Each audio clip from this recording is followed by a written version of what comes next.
June 28, 1914. Sarajevo.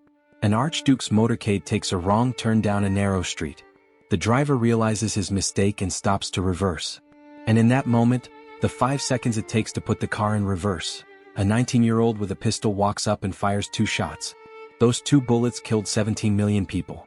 This is the story of the wrong turn that started World War I. First, you need to understand who Franz Ferdinand was, and why someone wanted him dead. Franz Ferdinand was the heir to the Austro-Hungarian Empire, one of the most powerful empires in Europe. When the aging Emperor Franz Joseph died, Franz Ferdinand would become the ruler of 50 million people across a dozen different ethnic groups. And that was the problem. The Austro-Hungarian Empire was a patchwork. Germans, Hungarians, Czechs, Poles, Serbs, Croats, all under one crown. Many of these groups wanted independence. And the Serbs in particular had a plan. There was a secret society called the Black Hand, a Serbian nationalist group that believed all Serbs should be united in one independent nation. But millions of Serbs lived inside Austria-Hungary in a region called Bosnia. The Black Hand wanted Bosnia to break away and join Serbia. And Franz Ferdinand was in their way.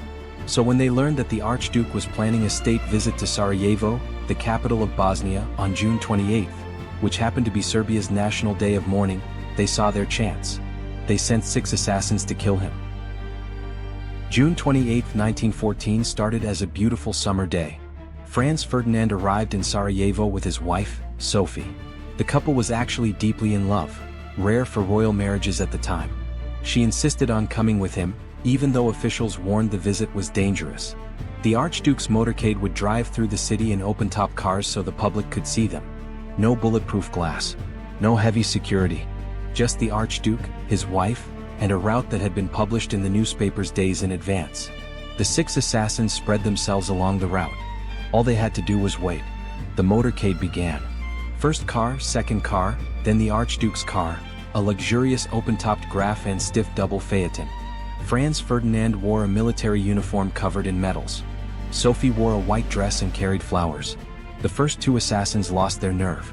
They had bombs and pistols but couldn't bring themselves to act. The Archduke's car drove right past them. The 3rd assassin, Nedeljko Kabranovic, didn't hesitate. He pulled out a grenade, struck it against a lamppost to activate it, and hurled it at the Archduke's car. Franz Ferdinand saw it coming. He raised his arm to shield his wife. The grenade bounced off the folded back roof of the car and exploded under the vehicle behind them. 20 people were injured. Blood on the street. Screaming. Chaos. But Franz Ferdinand was untouched. His car sped away toward the town hall. The assassination attempt had failed. Kabranovic swallowed a cyanide pill and jumped into a nearby river to escape. But the cyanide was old and only made him vomit. The police dragged him out of the shallow water and arrested him. The remaining assassins scattered. They assumed the Archduke would cancel the rest of his visit and leave immediately. The mission had failed. Here's where everything goes wrong. Franz Ferdinand did not leave. Instead, he insisted on visiting the people injured by the grenade at the hospital. It was the honorable thing to do. His wife refused to leave his side. But now there was a problem. What route should they take? The original route was clearly compromised. The military governor suggested they take a different street, straight down the Appel Quay along the river, then directly to the hospital. No side streets. Faster. Safer. Everyone agreed. Except no one told the drivers. The motorcade left the town hall. The lead car turned onto the Appel Quay as planned. But Franz Ferdinand's driver, Leopold Lojka, didn't know about the change. He followed the original route, turning right onto Franz Joseph Street. The governor sitting in the car shouted, "Wait! What are you doing? That's the wrong way." Lojka stopped. Right there in the middle of the narrow street. He needed to reverse. And standing on the corner, 5 feet away, was 19-year-old Gavrilo Princip. Princip was one of the 6 assassins. After the bombing, he'd given up. He thought it was over. He'd gone to a cafe on Franz Joseph Street to get a sandwich and figure out what to do next. He was probably going to flee the city. And then the Archduke's car turned onto his street. And stopped. Right in front of him. Princip couldn't believe it. Later he would say he thought it was fate. He pulled out his FN Model 1910 pistol, stepped forward and at point-blank range fired twice. The first bullet hit Sophie in the abdomen. The second hit Franz Ferdinand in the neck, severing his jugular vein. Sophie collapsed into her husband's lap. Franz Ferdinand begged her to stay alive for their children. Sophie, Sophie, don't die. Stay alive for our children. But she was already gone. And within minutes so was he. The wrong turn. A stop car. 2 bullets.